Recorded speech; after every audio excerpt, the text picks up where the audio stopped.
चिड़ैया चिरगुन के बोली सुनो, कैसे ये गोठिया थे। उल्लू मोर सुआयो मैना, माता के सेवा बजा थे। ढोले नंगारा मंदर बजथे, जब नवरात्रि आथे। राजेश मोहन से नारायण जयकारा लगाथे। राजेश मोहन से नारायण माता के दर्शन पाथे।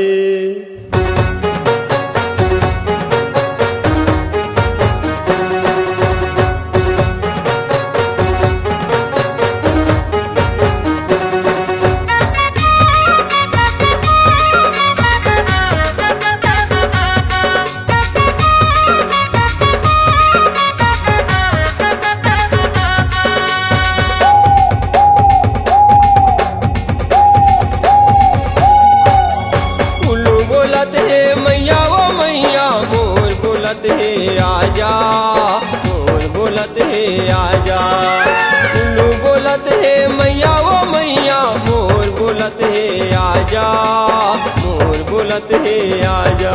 ए देसुआ बोलत है ओ माता दरस खा जा। ए देसुआ बोलत है ओ मैया दरस खा जा।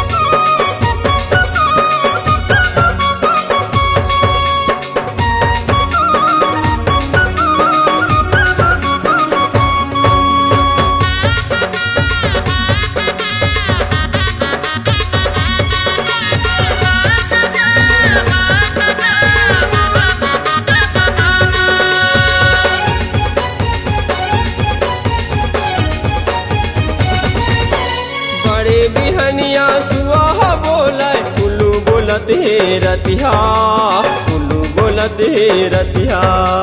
पड़की करे ना सुहा बोले, तरी के हरियौ नहना, तरी के हरियौ नहना।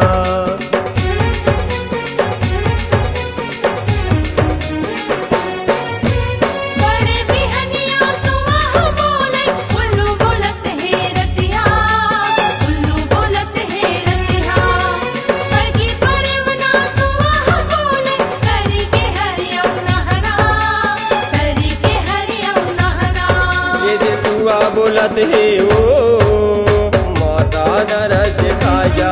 ए देसुआ बोलत है ओ मैया दरस खा जा।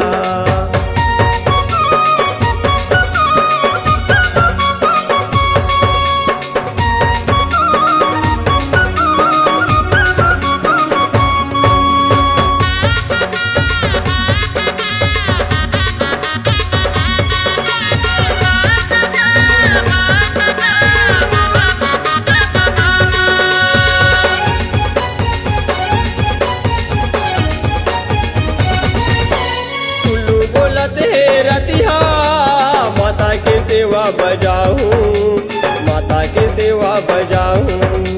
मोला बना ले दासी, तुरे चरण में जाऊं, तुरे चरण में जाऊं।